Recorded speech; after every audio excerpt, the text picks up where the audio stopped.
Sir. Hello.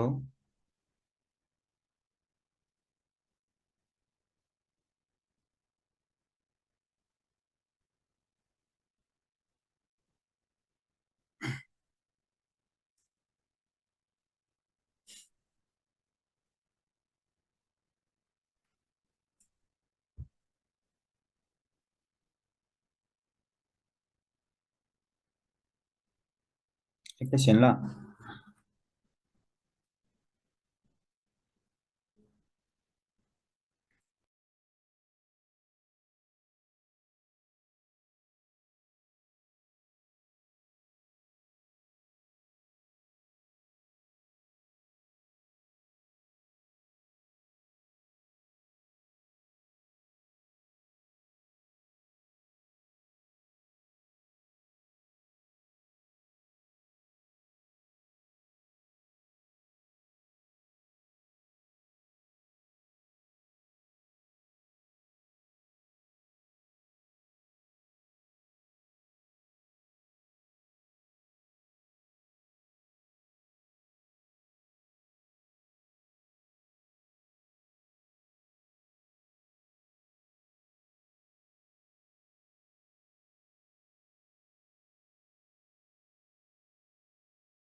ल okay साथीहरू, अब सबैलाई नमस्कार। आज चाहिँ तपाईँहरूको यो फर्स्ट पेपरको इक्जाम पछिको पहिलो सेट चाहिँ यो थर्ड पेपरको पहिलो सेटको तपाईँहरूको इक्जामको आज फिडब्याक सेसनमा तपाईँहरू उपस्थित हुनुहुन्छ।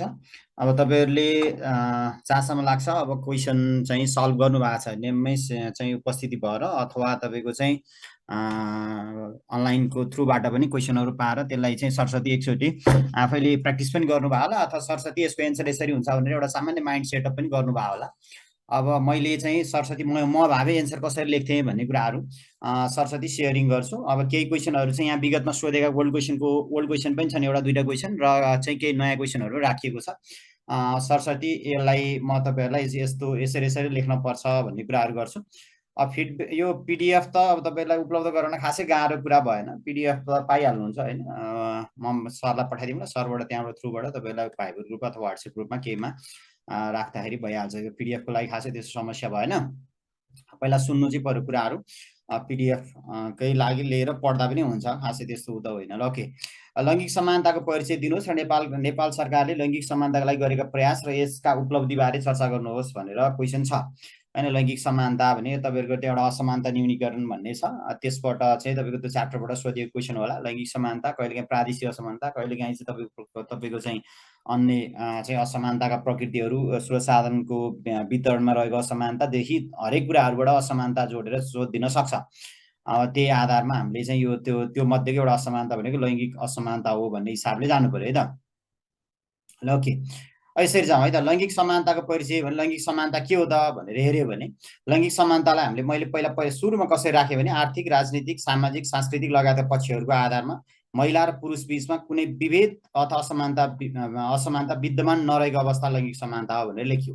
महिला र पुरुष बीचमा, यो महिला भन्ने मात्रै होइन कि कहिलेकाहीँ पुरुष पनि तपाईँको चाहिँ असमान अवस्थामा रहेको हुनसक्छ, तर महिला र पुरुष बीचमा कुनै विभेद अथवा असमानता नरहेको अवस्था भनेको चाहिँ त्यसलाई हामीले लैङ्गिक समानता भनेर भन्छौँ भनेर डेफिनेसन पहिलो सुरुमा चाहिँ महिला र पुरुष बीचमा कुनै विभेद अथवा असमानता नरहेको अवस्था भनेको चाहिँ के भयो, त्यो चाहिँ लैङ्गिक समानता हो भनेर लेखियो। अब दोस्रो भनेको चाहिँ तपाईँको लिङ्गका आधारमा स्रोत साधन, अधिकार, अवसर, लाभहरूको विभेद नहुनु अथवा नगर्नु नै लैङ्गिक समानता हो भनेर जोड्न सक्नुहुन्छ। यसलाई कहिलेकाहीँ पिएपिआरओ पनि भनेर भन्न सकिन्छ। यो भनेको चाहिँ लैङ्गिकताको आधारमा चाहिँ यदि तपाईँको चाहिँ त्यो पावर भनेको तपाईँको शक्ति होइन, पावर भनेको शक्ति भन्ने भयो, पिएपिआरओ भन्छ। अर्को भनेको अथोरिटी, अधिकारको कुरा, अधिकारको प्रयोग गर्ने कुरा। अर्को भनेको चाहिँ तपाईँको पोजिसन भनेको पदीय संरचनाहरूमा चाहिँ तपाईँको महिला र पुरुष पुग्ने माथिल्लो पदमा भन्ने कुराहरू। अर्को रिसोर्स भनेको स्रोत साधनको वितरण भन्ने कुरा भयो, र अर्को चाहिँ अपर्च्युनिटी भनेको अवसर। यो चाहिँ तपाईँको 4-5वटा कुराहरूमा यदि चाहिँ त्यसमा असमानता भयो अथवा चाहिँ विभेद भयो भने त्यसलाई हामीले लैङ्गिक असमानता भन्छौँ, र यसमा तपाईँको विभेद नभएको अवस्था भनेको चाहिँ लैङ्गिक समानता हो भनेर यसरी तपाईँले जोडेर लेख्न सक्नुहुन्छ। यो एउटा परिचयमा यसरी राख्न सक्यो। अब अर्को भनेको चाहिँ मानव अधिकारसँग जोडिएको लैङ्गिक समानता कायम गर्नु राज्यको दायित्व अथवा दायित्वको विषय हो, अथवा राज्यको चाहिँ कर्तव्यको विषय हो भने सोको अनुभूति पाउनु नागरिकको अधिकारको विषय हो भनेर अर्को लेख्यो।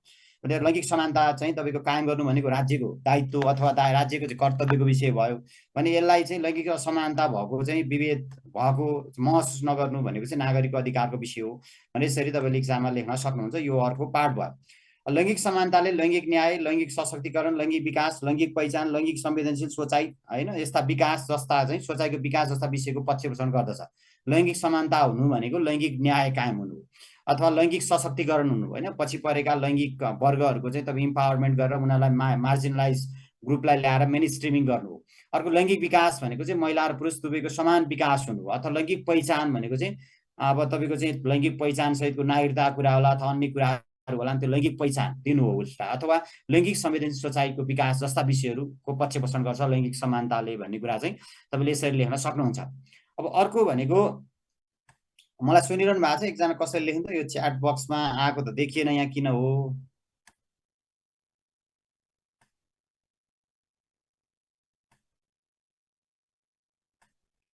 ओके ल ओके हस् हस् हस् ल अब त्यसरी लेख्न सक्यो। त्यसपछि सिड भनेको चाहिँ 1979 यो चाहिँ सिडले 1979 नेपालको संविधान तथा अन्य नीति योजना बजेटले लैङ्गिक समानतालाई विशेष प्राथमिकता राखेको पाइन्छ भनेर राखेँ मैले। डेफिनेसनमै यसरी राखेँ किन डेफिनेसनमा पनि तपाईँले चाहिँ यस्ता कुराहरू पनि मात्र डेफिनेसन भनेको हो भनिन्छ मात्रै बाहेक पनि अन्य कुरा पनि लेख्न सकिन्छ। त्यही भएर चाहिँ यो महिलाहरूको चाहिँ तपाईँको महासन्धि भन्छ महिलाको अधिकार सम्बन्धी महासन्धि सिड 1979 जुन नेपाल चाहिँ 1991 मा यसको पक्ष राष्ट्र भएको भन्छ। त्यो 1979 देखि चाहिँ नेपालको संविधान लैङ्गिक समानताका विभिन्न विषयहरू छन्। तपाईँको मौलिक हकदेखि तपाईँको राज्यका नीति निर्देश सिद्धान्तदेखि होइन तपाईँको चाहिँ अन्य समावेशीकरणका कुराहरू समानुपातिक प्रतिनिधित्वको कुराहरू धेरै ठाउँमा लैङ्गिक समानताका विषयहरू छन्। तर सिड 1979 देखि नेपालको संविधान तथा अन्य नीति योजना बजेटले लैङ्गिक समानतालाई विशेष प्राथमिकता राखेको पाइन्छ। उदाहरणको लागि 2081-82 को बजेट मध्ये 43.87% बजेट चाहिँ प्रत्यक्ष लैङ्गिक उत्तरदायी बजेट भनेर विनियोजन गरेको अवस्था छ। त्यो एउटा मैले उदाहरणको रूपमा लेखेको। तपाईँले संविधानमा महिलाको हकका कुराहरू छन् होइन अथवा दलितको हक दलित गर्ने महिलाको हक भित्र प्रजननको हकको कुराहरू छन्। त्यसपछि उताबाट चाहिँ तपाईँको सामाजिक न्याय र समावेशन सम्बन्धी नीतिमा होइन त्यो सम्बन्धीमा चाहिँ त्यो महिलाका अधिकारका विषयहरू त्यहाँनिर चाहिँ राज्यका नीति अन्तर्गत पनि सम्बोधन गर्ने प्रयास गरिएको छ। यस्ता कुराहरू चाहिँ तपाईँले जोडेर लेख्न सक्नुभयो। यो लैङ्गिक समानताको परिचय भयो। लैङ्गिक समानतालाई नेपालले के प्रयास गरेको छ भन्यो भने हामीले गरेका प्रयासहरू सरसर्ती लेख्न पर्यो। जस्तो लैङ्गिक समानता कायम गर्न नेपालले विभिन्न प्रयासहरू गर्दै आएको देखिन्छ जसमध्ये केही प्रमुख प्रयासहरू निम्नानुसार प्रस्तुत गरिएको छ। तपाईँले म चाहिँ जहिले पनि स्टार्टिङ के अरे यो क्वेसनको सम्बोधन गर्दा क्वेसनको पार्ट पछि यसरी चाहिँ कनेक्टिङ ल्याङ्ग्वेज अथवा कनेक्सन दिने एउटा ल्याङ्ग्वेज चाहिँ जहिले पनि लेख्छु। तपाईँले पनि मलाई यो लेख्दाखेरि चाहिँ बेटर हुन्छ जस्तो लाग्छ। अब आफ्नो आइडिया हुन्छ टाइम म्यानेज भएन भने यो पार्टलाई तपाईँले स्किप गरिदिने नलेख्ने। अब टाइम भ्याइन्छ भने चाहिँ तपाईँले यसरी एउटा चाहिँ क्वेसनको खण्डमा तपाईँले त्यसरी स्टार्टिङ चाहिँ तपाईँले सामान्य एउटा कनेक्टिङ ल्याङ्ग्वेज अथवा कनेक्सन दिने ल्याङ्ग्वेज लेख्नुभयो भने पढ्दाखेरि अलिक मिठास बढ्छ होला।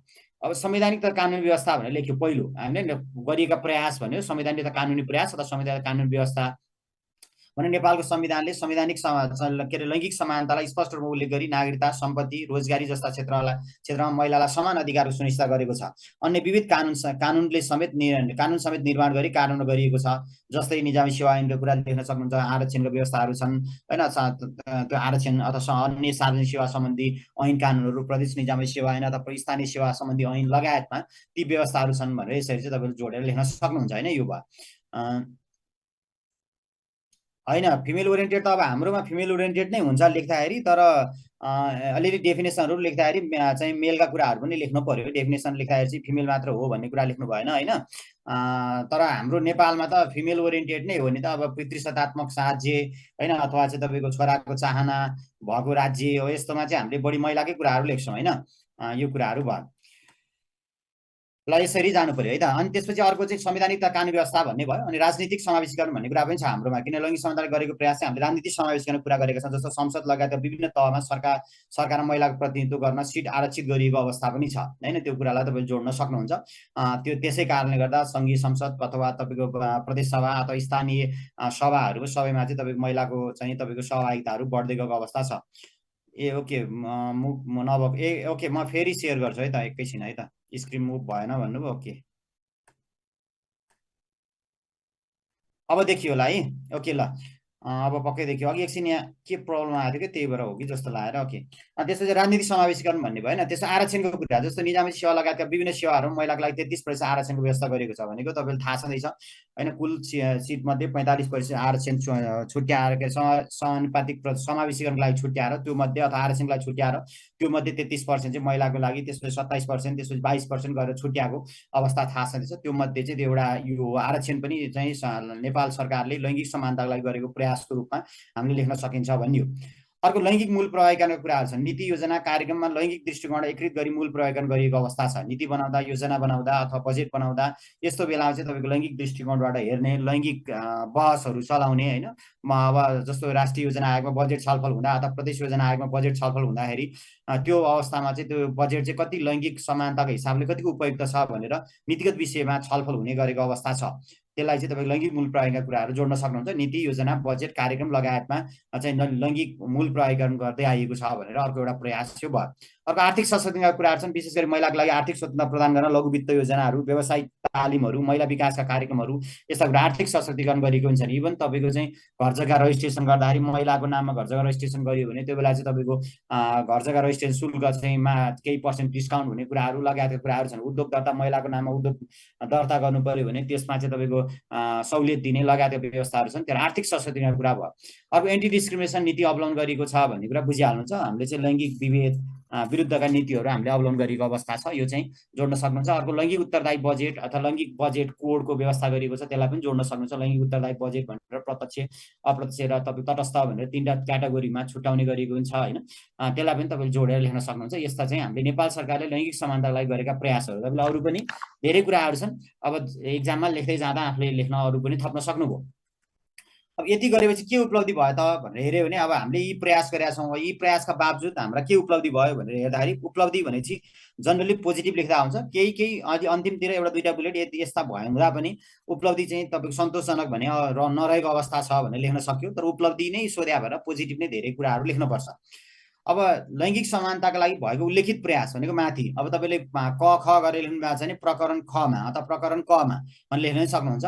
प्रकरण कमा उल्लेखित प्रयासहरूले भनेर पनि लेख्न सक्यो। तपाईँले क ख ग गरेर लेख्नुहुन्छ भने निम्नानुसार उपलब्धि हासिल भएको देखिन्छ भनेर लेख्यो। तिनै तहमा महिलाको न्यूनतम 33% सहभागिता सुनिश्चित भएको छ। जस्तै सङ्घीय संसद प्रदेश सभामा चाहिँ 33.6%, यो सङ्घीय संसद यो प्रतिनिधि सभा हुनुपर्ने प्रदेश सभा छ, प्रतिनिधि सभा प्रतिनिधि सभामा चाहिँ 33.6%, प्रदेश सभामा 34.5%, स्थानीय तहमा चाहिँ तपाईँ 40.9% चाहिँ तपाईँको यो के बढेको छ, प्रतिनिधित्व भएको छ भनेर लेखियो। शैक्षिक क्षेत्रमा लैङ्गिक समानता कायम हुँदै गएको अवस्था छ होइन। तपाईँको चाहिँ विषय अलिकति बेसिकली हेर्ने प्राथमिक तहको टिचरमा, शिक्षकमा चाहिँ अलिकति बढी सहभागिता, महिलाको सहभागिता बढेको अवस्था छ भने अन्य तपाईँको चाहिँ शैक्षिक क्षेत्रमा पनि लैङ्गिक समानता कायम हुँदै गएको अवस्था छ। महिला उद्यमशीलता रोजगारी प्रवर्धन भई महिलाहरूको आर्थिक अवसरमा पहुँच विस्तार अथवा सुधार भएको अवस्था छ। यसलाई तपाईँले उदाहरण रूप पनि लेख्न सक्नुहुन्छ। जस्तो चाहिँ तपाईँको यो महिलाको नाममा घर जग्गा भएको कुराहरू होइन, तपाईँको 23.8% पुगेको जस्ता कुराहरू यसमा पनि उदाहरण रूपमा लेख्न पनि सक्यो। 5 वर्ष माथिको महिला साक्षरता दर 76.2% पुगेको अवस्था पनि छ। महिला साक्षरता दर बढेको छ भनेर लेख्यो। अनि महिला परिवार मूल्य रहेको परिवार पनि तपाईँको क्रमशः बढ्दै गएको छ। अहिले 31.55% चाहिँ तपाईँको महिला परिवार घर मूल्य भएको अवस्था छ। महिलाको नाममा घर जग्गा 23.8% रहेको छ। सार्वजनिक सेवा महिला प्रतिनिधित्व, निजामी सेवा भने नि 28.5% मात्र, सार्वजनिक सेवा 29.5% जति चाहिँ तपाईँको सार्वजनिक सेवा महिला प्रतिनिधित्व बढेर गएको छ। सार्वजनिक सेवाका नीति निर्माण पदमा महिलाको सहभागिता 17.5% मात्र पुग्यो। अब तपाईँले यही बेलामा तपाईँले दुईटै उपलब्धिमा यहीँ लेख्न सक्नुहुन्छ। सार्वजनिक सेवामा महिला प्रतिनिधित्व बढेता पनि नीति निर्माण तहमा भने कमजोर रहेको भनेर ब्राकेटमा नीति निर्माणमा 17.5% मात्र भनेर लेख्न सक्नुहुन्छ। विश्लेषणात्मक तरिकाले बुलेट पनि लेख्न सक्यो। सार्वजनिक सेवामा प्रतिनिधित्व बढ्दै गएको छ, तथापि नीति निर्माण तह भने कमजोर, अझै पनि कमजोर छ, चाहिँ जम्मा 17.5% मात्र छ भनेर लेख्न सक्नुहुन्छ। सबै तहका सरकारमा लैङ्गिक उत्तरदायी बजेटको अनुपात 40% पुगेको छ भनेर अहिले चाहिँ तपाईँको 43 सङ्घीय सरकारमा चाहिँ तपाईँको सङ्घीय सरकारकोमा अघि माथि पनि लेखे जस्तो लाग्छ। सङ्घीय सरकारकोमा चाहिँ तपाईँ कति हो भने के भयो सङ्घीय सरकारकोमा चाहिँ 43.87% हो, 43.87% हो। प्रदेशमा पनि अभ्यास छ, स्थानीय तहमा त्यति धेरै अभ्यास चाहिँ भइसकेको छैन। जस लैङ्गिक उत्तरदायी बजेट पनि बढ्दै गएको अवस्था छ भने तपाईँले यसरी चाहिँ लैङ्गिक समानताको लागि नेपालले गरेका प्रयास स्वरूप भएका उपलब्धिहरू यी हुन् भनेर लेख्न सक्नुभयो। अलिकति तथ्यगत रूपमा लेख्ने, अब भाषामा चाहिँ लैङ्गिक समानताका कारणले महिला सशक्तिकरण भएको छ, महिलाको पहुँच बढेको छ, महिलाको प्रतिनिधित्व बढेको छ, महिलाको सम्पत्ति बढेको छ भने त्यसरी चाहिँ गफ नलेख्ने। त्यो गफ भन्दा पनि यसो ठाउँ ठाउँमा तपाईँले डेटाले जस्टिफाई गर्नुभयो भने अलिकति पत्यारिलो गफ हुनसक्छ, त्यो चाहिँ अलिकति ख्याल गर्नु होला। अब अन्त्यमा लैङ्गिक समानता कायम गर्न गरेका माथि उल्लेखित प्रयासले शासन, नीति निर्माण, सेवा प्रवाह, योजना, बजेट प्रणालीमा महिलाको पहुँच र भूमिका बढे तापनि सन्तोषजनक भन्ने देखिँदैन भनेर यसरी चाहिँ सन्तोषजनक भन्ने चाहिँ अझै पनि हामीले सन्तोषप्रद अवस्था भएको चाहिँ छैन, अझ नेपालले अझै प्रयास गर्नुपर्ने देखिन्छ भनेर लेख्नुभयो। यसका लागि समाजमा विद्यमान सामाजिक व्यवस्था प्रतिकूलका सांस्कृतिक मान्यताहरू, लैङ्गिक हिंसा, विभेदहरूको अन्त्य गर्ने खालका कानुनी अथवा संस्थागत व्यवस्था निर्माण गर्दै आम सञ्चार माध्यम र नागरिक समाजको समेत सक्रियता बढाउनु पर्ने देखिन्छ भनेर यसरी चाहिँ निष्कर्ष लेखियो। यी प्रयास उपलब्धि भएका थिए, राम्रा देखिएको थियो, तथापि यो चाहिँ सन्तोषजनक भन्ने छैन। यसका लागि चाहिँ समाजमा विद्यमान विभिन्न कुरीति, विकृतिहरू, विसङ्गतिहरू हटाउँदै जानुपर्छ, लैङ्गिक हिंसा, विभेदका घटनाहरू कम गर्दै लैजानुपर्छ। त्यसका लागि उपयुक्त नीति, कानुन, संस्था, संरचना को व्यवस्था गर्नुपर्छ भने मिडिया, नागरिक समाजलाई पनि जिम्मेवार बनाउँदै लैजानुपर्ने हुन्छ भनेर यसरी चाहिँ तपाईँले निष्कर्ष लेख्न सक्नुहुन्छ। अब यो निष्कर्ष लामो भयो भने तपाईँ छोटोमा पनि यसलाई जोडेर लेख्न सक्यो। अब अर्को क्वेसन छ, यो सामाजिक परिचालन भन्ने छ। सामाजिक परिचालन, त्यसपछि अर्को तपाईँको चाहिँ साझेदारी विकास भन्ने छ, नागरिक संलग्नता भन्ने छ। लगभग ती चाहिँ उस्तै च्याप्टरहरू, लगभग उस्तै कुराहरू यसमा लेख्न सकिन्छ। सामाजिक परिचालन भनेको चाहिँ तपाईँको के हो भन्दा पनि यहाँनिर सामाजिक परिचालन क्षेत्र सोधेको छ। सामाजिक परिचालन क्षेत्र सोधे पनि हामीले स्टार्टिङ चाहिँ सामाजिक परिचालनको डेफिनेसनबाटै स्टार्टिङ गर्नु पर्यो, थोरै लेख्नु पर्यो त्यसको बारेमा। अनि क्षेत्र लेखी सामाजिक परिचालनका चाहिँ परिचालन नतिजा केन्द्रित बनाउन भनेको सामाजिक परिचालनबाट चाहिँ हामीले जुन उद्देश्यले सामाजिक परिचालनको पोलिसी ल्याएको छौँ अथवा चाहिँ गर्ने भनेका छौँ, त्यसबाट चाहिँ त्यसलाई नतिजा केन्द्रित बनाउन के कस्ता समस्या छन् है। किन चाहिँ सामाजिक परिचालन चाहिँ हामीले तय गरे अनुसारको लक्ष्य उद्देश्य अनुरूप चाहिँ त्यो भएन भनेको समस्या सोध्यो। अनि त्यसपछि अर्को चाहिँ साथै उक्त समस्या समाधान गर्न भनेको त्यो ती समस्याहरू समाधान गर्न चाहिँ हामीले के कस्ता प्रयास गर्नुपर्ने हुन्छ, त्यो गर्नुपर्ने प्रयासलाई सोध्यो। भनेपछि तपाईँलाई 3 नम्बरमा परिचालनका क्षेत्र सोध्यो। अनि त्यसपछि परिचालन नतिजा केन्द्रित बनाउन के कस्ता समस्या छन् अथवा किन चाहिँ तपाईँको नतिजा केन्द्रित भएन भन्ने कुरा 3.5 मा। अनि 7 नम्बर भने चाहिँ 3.5 3.5 समस्या 3.5 र समाधानको उपाय 3.5 गरेर यसरी चाहिँ हामीले यसलाई ब्रेकडाउन गर्न सक्छौँ। यसलाई यसै अनुसार हामीले अगाडि बढाउनु पर्यो। अब के लेखियो भने निश्चित उद्देश्य प्राप्तिका लागि समाजका सदस्यहरूलाई सङ्गठित गर्नु, समाजका सदस्यहरूलाई सङ्गठित गर्नु, समूहमा आबद्ध गराउनु, सङ्गठित गर्नु, समूहमा आबद्ध गराउनु, उनीहरूको क्षमता अभिवृद्धि गर्नु अथवा गराउनु र समाज एवं राष्ट्र विकासलाई सहभागिता जुटाउनु लगायतको समग्र क्रियाकलापलाई सामाजिक परिचालन हो भनेर लेखियो।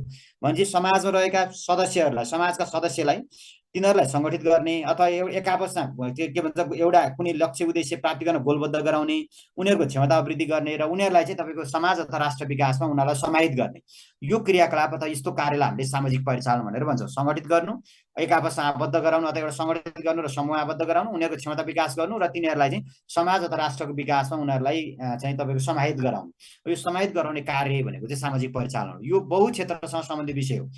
ती मध्ये केही प्रमुख क्षेत्र देखाए अनुसार रहेका छन् भनेर लेखियो। यो चाहिँ सामाजिक परिचालन भनेको बहु क्षेत्रसँग समेटेको विषय हो। तपाईँले जे सम्झिनुहुन्छ त्यसमा सामाजिक परिचालन चाहिन्छ।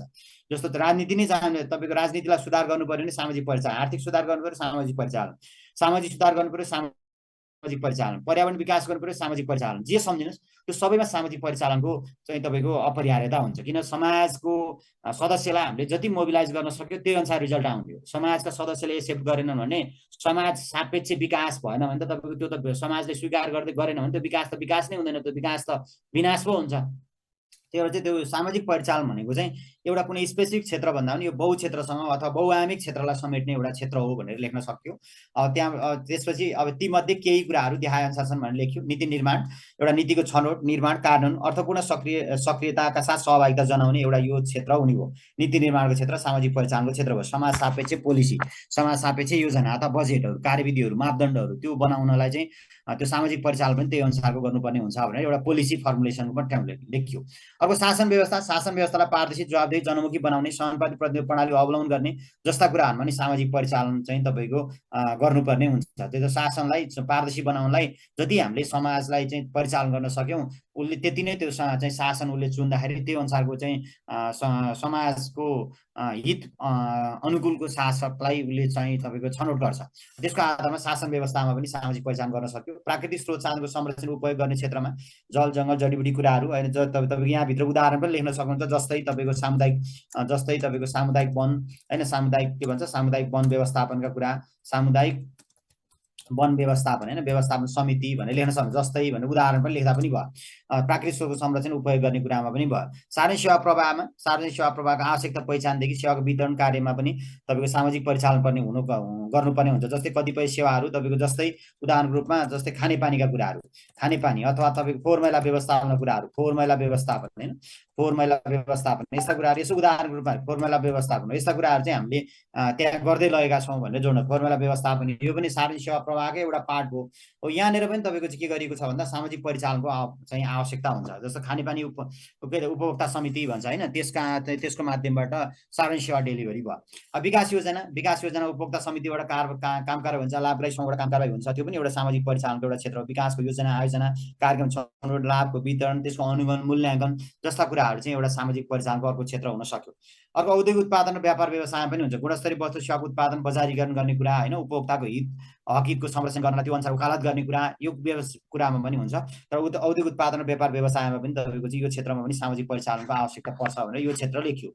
अर्को सामाजिक सचेतना अभिवृद्धि, गोष्ठी, अन्तर्क्रिया, सेमिनार, छलफल अथवा सामाजिक जागरण कार्यक्रम सञ्चालन गरी सामाजिक सचेतना अभिवृद्धि गर्ने, यो क्षेत्रमा पनि तपाईँको सामाजिक परिचालन आवश्यक हुन्छ भनेर यसरी एउटा पोलिसी। अर्को चाहिँ तपाईँको गभर्नेन्स सिस्टममा, अर्को चाहिँ नेचुरल रिसोर्स कन्जर्भेसनमा अथवा त्यसको युटिलाइजेसनमा, अर्को चाहिँ पब्लिक सर्भिस डेलिभरीमा, अर्को डेभलपमेन्ट प्लान अथवा डेभलपमेन्टको चाहिँ तपाईँको म्यानेजमेन्टमा, अर्को चाहिँ यो इन्डस्ट्रियल प्रोडक्सन र त्यसको चाहिँ तपाईँको मार्केटाइजेसनमा, अर्को चाहिँ तपाईँको यो हाम्रो सोसल अवेरनेसका प्रोग्रामहरूमा, यो सेक्टरमा चाहिँ हाम्रो सामाजिक परिचालन आवश्यक पर्छ भनेर यसरी लेखियो होइन यो क्षेत्र। अब सामाजिक परिचालनमा किन चाहिँ सामाजिक परिचालन हामीले सोचे अनुसारको भएको छैन त यसलाई चाहिँ हामीले राष्ट्र र समाजको हित अभिवृद्धि गर्ने गरी चाहिँ हामीले किन सामाजिक परिचालनलाई चाहिँ आत्मसात गर्न सकेका छैनौँ त भन्ने खालको क्वेसन आयो भने हामीले दुई चारवटा कुराहरू यसरी लेख्नु पर्यो। माथि स्टार्टिङ, माथि थोरै कनेक्टिङ ल्याङ्ग्वेज लेख्नु पर्यो। समाज तथा मुलुकको रूपान्तरण आधारको रूपमा रहेको सामाजिक परिचालन नतिजा केन्द्रित बनाउन नसक्नु पछाडि निम्न समस्याहरू रहिआएको देखिन्छ लेख्यो होइन। अब सबभन्दा पहिले मैले के लेखेँ भने एउटा सामाजिक परिचालन व्यवस्थित बनाउने स्पष्ट नीति, कानुन, योजना, तपाईँले यहाँ नीति मात्रै नभएर योजना, बजेटका कुराहरू पनि लेख्न सक्नुहुन्छ। स्पष्ट नीति योजनाको अभाव छ र भए पनि कानुन छैन भने सँगै जोड्न सक्नुहुन्छ। स्पष्ट नीति योजनाको अभाव हुनु र भएका पनि प्रभावकारी कानुन। पहिलो नै हाम्रो सामाजिक परिचालनलाई कसरी प्रोडक्टिभ बनाउने, कसरी चाहिँ त्यसलाई रिजल्ट फोकस बनाउने भन्ने किसिमको हाम्रो चाहिँ स्पष्ट भिजन, स्पष्ट प्लान अथवा त्यो अनुसारको पोलिसी त्यो चाहिँ छैन भन्ने हिसाबले पहिलो तपाईँले यसरी नै लेख्न सक्नुहुन्छ। जुनसुकै क्वेसनमा पनि समस्या लेख्दा पहिलो हामीले पोलिसीकै कुरा लेख्छौँ। स्पष्ट अथवा चाहिँ तपाईँको के भन्छ प्र्याक्टिसेबल चाहिँ पोलिसी अथवा प्लान छैन, इम्प्लिमेन्टेबल प्लान अथवा पोलिसी छैन भनेर सुरुमा हामीले त्यही नै लेख्छौँ। दोस्रो भनेको सामाजिक परिचालनका सम्बन्धमा निकायहरू, सामाजिक परिचालनको क्षेत्रमा क्रियाशील निकायहरू बिच समन्वय, सहकारी, साझेदारीको कुराहरू लेख्नु पर्यो। सामाजिक परिचालनको क्षेत्रमा क्रियाशील क्षेत्रमा चाहिँ तपाईँको क्षेत्रमा क्रियाशील निकायहरू, क्षेत्रमा चाहिँ अथवा सम्बद्ध निकायहरू लेख्दा हुन्छ। क्षेत्रमा क्रियाशील निकायहरू चाहिँ विभिन्न निकायहरू क्रियाशील छन्। क्रियाशील निकायहरू बिचमा चाहिँ तपाईँको निकायहरू बिच समन्वय, सहकारी, साझेदारी, सञ्चारको कुराहरू जस्तो बेसिकली सोसल मोबिलाइजेसन स्थानीय तहले गर्छ होइन। अब कतिपय अवस्थामा प्रदेशले गर्छ, कतिपय तपाईँको चाहिँ अन्य एनजिओ आइएनजिओले गर्ला, नागरिक समाजले गर्ला, सोसल मोबिलाइजेसन गर्ने कुराहरू हो। त्यो ती विभिन्न क्षेत्र अथवा विभिन्न निकायहरू बिचमा कोअर्डिनेसन, कोअपरेसन अथवा कोलाबोरेसन, कम्युनिकेसन तपाईँ स्ट्रङ नहुँदा पनि हाम्रो चाहिँ सोसल मोबिलाइजेसन राम्रो नभएको भनेर लेख्यो।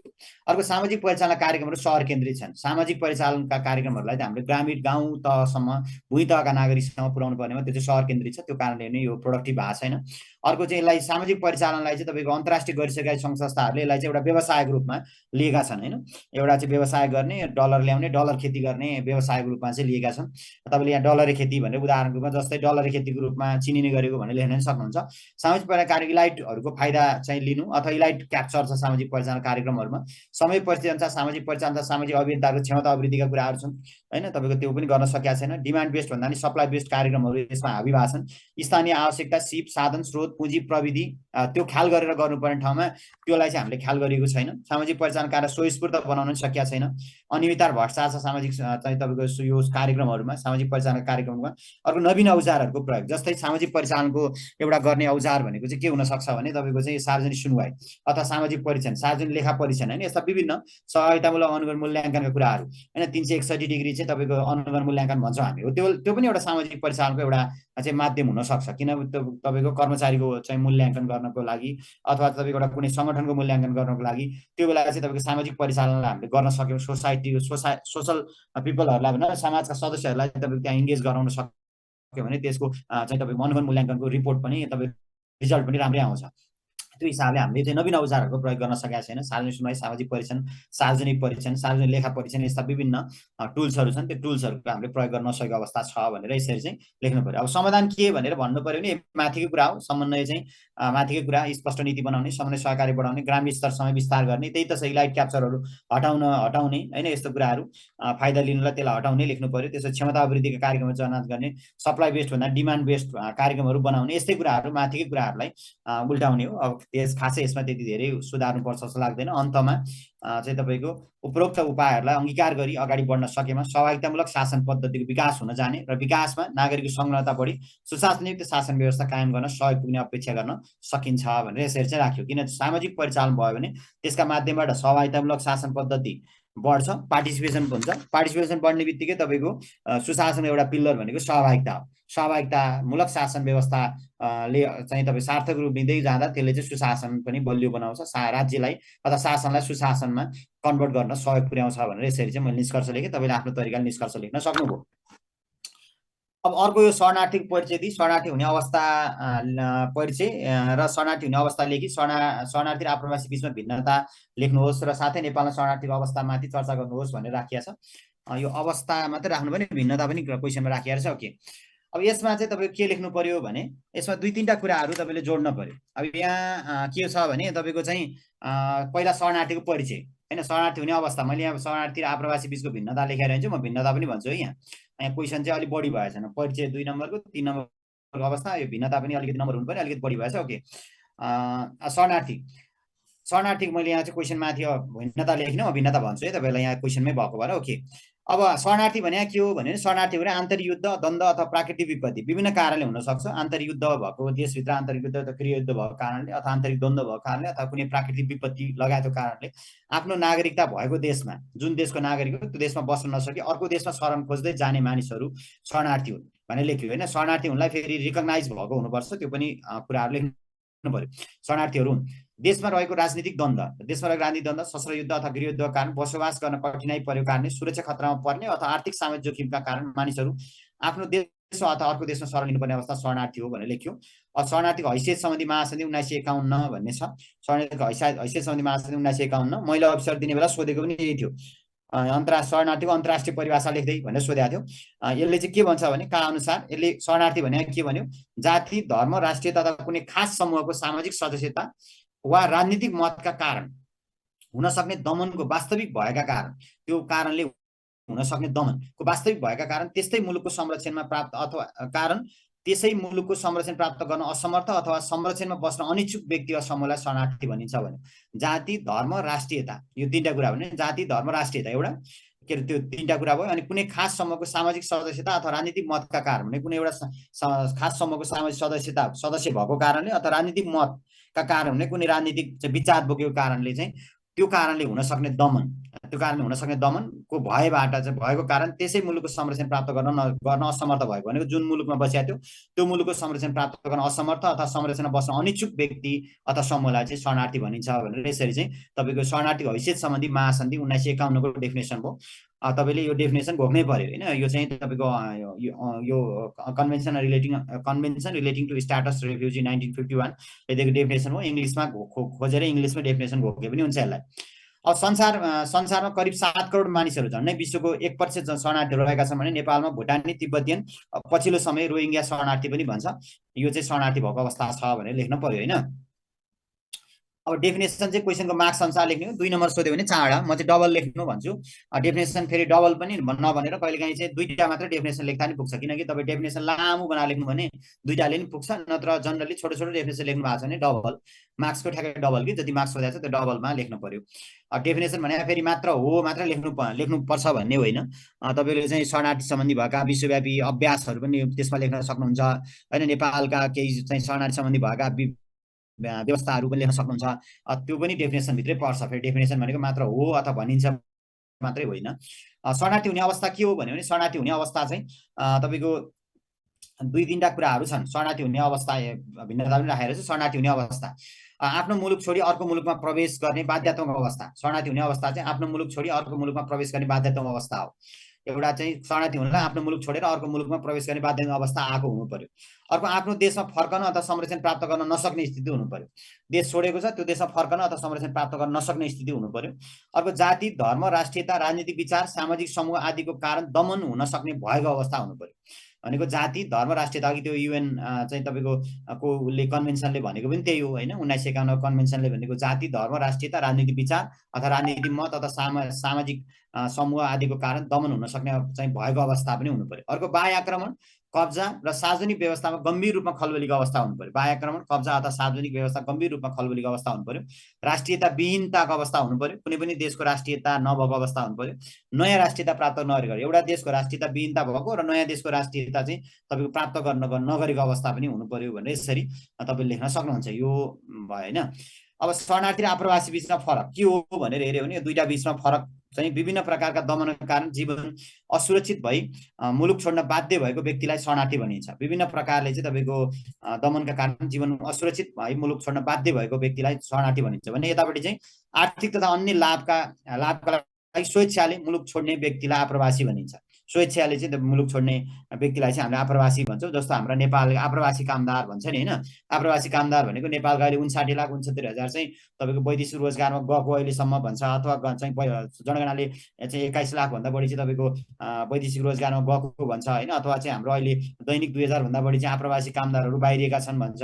त्यसले भन्न खोजेको के भने त्यो स्वेच्छाले गएको, यहाँ देशमा विभिन्न समस्याका कारणले स्वेच्छा, हुन त बाध्यात्मक नै हो त्यो, तथापि त्यो चाहिँ अब इच्छाले गएको, यहीँ काम गरे पनि हुन्थ्यो तर उसलाई चाहिँ यहाँभन्दा विदेश जान ठिक लागेर विदेश गएको भने त्यसलाई चाहिँ हाम्रो आप्रवासी भन्छौँ। शरणार्थीको निश्चित कानुनी हैसियत हुन्छ। शरणार्थीको चाहिँ शरणार्थीहरूको निश्चित र कानुनी हैसियत हुन्छ। यिनीहरूको चाहिँ आप्रवासीको निश्चित र स्पष्ट कानुनी हैसियत हुँदैन। यिनीहरूको कानुनी हैसियत हुँदैन भन्ने लेखियो। शरणार्थी आश्रय पाएको मुलुकमा राष्ट्रिय व्यवहार पाउनुपर्छ। शरणार्थीले आश्रय पाएको मुलुकमा चाहिँ राष्ट्रिय व्यवहार पाउनुपर्छ। आप्रवासीको अधिकार विषय गौण हुन्छ। अब कतिपय देशमा त्यो देश बराबरको अधिकार पनि दिएको हुन्छ, कतिपय देशमा त्यो चाहिँ कामदार र आप्रवासी कामदार र उनीहरूको चाहिँ अधिकारहरू फरक हुन्छन्। यो बाध्यताको अवस्था हो। शरणार्थी भनेको बाध्यता यो व्यक्तिको स्वैच्छिक अथवा विवेक सम्मत निर्णय हो भनेर लेख्यो। अर्को समस्या समाधान नभएमा सहज रूपमा उत्पत्ति देशमा फर्कन नसक्ने अवस्था रहन्छ। समस्या समाधान नभएसम्म चाहिँ सहज रूपमा चाहिँ उत्पत्ति देशमा फर्कन नसक्ने अवस्था रहन्छ। आवश्यकता पाउँछ सहज रूपमा आवजात गर्न सक्ने अवस्था रहेको हुन्छ। किन आप्रवासीहरू त तपाईँको चाहिँ उसले आवजात गरेर हुन्छन्, सर्टेन टाइम चाहिँ तपाईँको भिसामा चाहिँ रिटर्न भिसा ल्याउने, फेरि तपाईँको चाहिँ रिटर्न हुने त्यो भइरहेको हुन्छ होइन। त्यो आप्रवासीहरू चाहिँ सहज रूपमा आवजात गर्ने अवस्था रहन्छ। यो यसलाई युएनएचसिआरले व्यवस्थित गर्छ। यसलाई व्यवस्थित गर्ने चाहिँ युएनएचसिआर भन्ने भयो, high commissioner united nation high commissioner for refugee भन्ने छ। त्यसले यसलाई चाहिँ इन्टरनेसनल अर्गनाइजेसन अफ चाहिँ माइग्रेसन आइओएमले व्यवस्थित गर्छ। यसरी चाहिँ 2टा बिचको डिफरेन्स चाहिँ हो। शरणार्थी र आप्रवासी बिचमा फरक भनेर सोध्यो भने तपाईँले यसरी लेख्न सक्नुहुन्छ। अब तपाईँले अरू कुरा पनि पढ्नु भएकै छ, आफूले पढेको कुराहरू पनि तपाईँले यहाँ इङ्गित गर्दा भइहाल्छ। नेपालमा शरणार्थीको अवस्था भन्यो भने अब अवस्था सोधेपछि तपाईँले भुटनी शरणार्थी, तिब्बतीयन शरणार्थी, केही रोहिङ्ग्या शरणार्थी कुरा पनि जोडेर लेख्न सक्नुहुन्छ। रोहिङ्ग्या शरणार्थी पनि पछिल्लो समय चाहिँ तपाईँको शरण लिएका छन्, तर एसाइलम सिकर भन्छ तिनीहरूलाई। शरणार्थीकै रूपमा नभन्दा पनि शरणार्थीको चाहिँ सिकर भनौँ न, शरणार्थी हुन चाहेको अवस्था चाहिँ छ।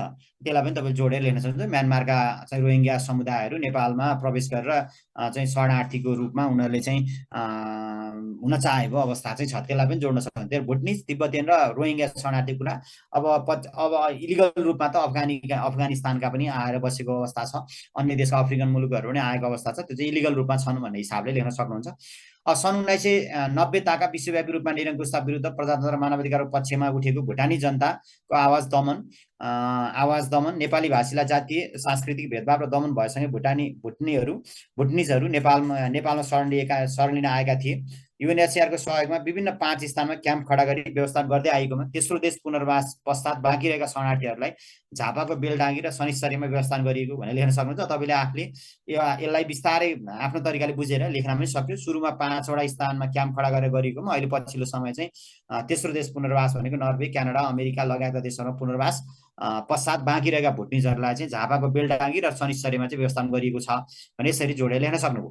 युएनएचसिआरको सहयोगमा सन् 2007 देखि 2016सम्म विभिन्न 8 मुलुक America, Canada, Australia, New Zealand, Denmark लगायतमा चाहिँ 1,13,500 भुटनी शरणार्थीहरू व्यवस्थापन गरिएकोमा अहिले चाहिँ करिब 20,000 जति के अरे 30,000 जति चाहिँ रहेको अवस्था अझै पनि बाँकी रहेको भनेर लेखेको देखिन्छ। सन् 1959 देखि अब चीन यो भुटनी अब के अरे तिब्बती शरणार्थीहरू गयो। सन् 1959मा चीनले तिब्बतलाई दिएपछि सन् 1959 देखि 1961को समयमा धार्मिक नेता दलाई लामा का करिब 20,000 अनुयायीहरू नेपाल प्रवेश गरेका। जनगणना अनुसार चाहिँ 12,540 शरणार्थी रहेका काठमाडौँ, पोखरा गरी 12 शिविरमा व्यवस्थापन गरिएको भनेर यो चाहिँ तपाईँको तिब्बतीयन शरणार्थीको अवस्था भयो। यो चाहिँ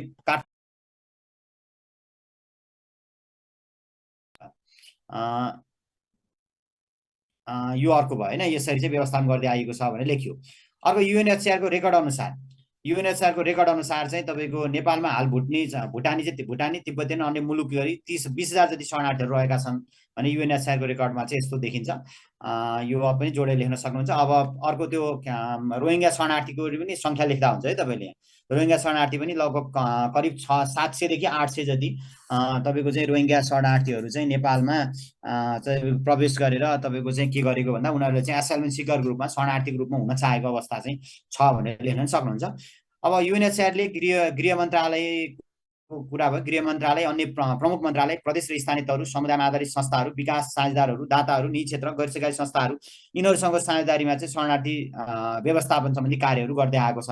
भएभरका सबै संस्था भनौँ न, मेनली गृह मन्त्रालय भयो, अन्य मन्त्रालयहरूले पनि काम गर्ने भयो, जस्तो परराष्ट्रसँग जोडिएला कतिपय कुराहरू चाहिँ तपाईँको स्वास्थ्य मन्त्रालयसँग स्वास्थ्य कार्यक्रमलाई त्यहाँ जोडिएला, शिक्षा कार्यक्रमलाई शिक्षासँग जोडिएला, जस्तो अन्य मन्त्रालयहरू, प्रदेश र स्थानीय तहहरूसँग अथवा समुदायमा आधारित संस्था, विभिन्न संस्थाहरू होला नि, एनजिओ आइएनजिओहरू होला, विकास साझेदारहरू होला नि, यो विभिन्न संस्थाहरूसँग चाहिँ सहकार्यमा चाहिँ तपाईँ शरणार्थी व्यवस्थापन अथवा शरणार्थीको समस्याहरू सम्बोधन गर्दै आएको छ भनेर लेख्न सक्नुहुन्छ। शरणार्थीको समुचित व्यवस्था नहुँदा अब तपाईँ अवस्था सोध्या भने नेगेटिभ पनि लेख्नु पर्यो। अवस्था सोध्या छ, त्यही भएर एउटा दुईवटा डेटाका कुराहरू, एउटा दुईवटा पोजिटिभ कुराहरू र एउटा दुईवटा नेगेटिभ कुराहरू मिश्रण, तिनवटाको मिश्रण भएपछि अवस्था हुन्छ। शरणार्थीको समुचित व्यवस्था नहुँदा सामाजिक र सङ्गठित अपराध क्रियाकलाप बढ्दै गएको छ।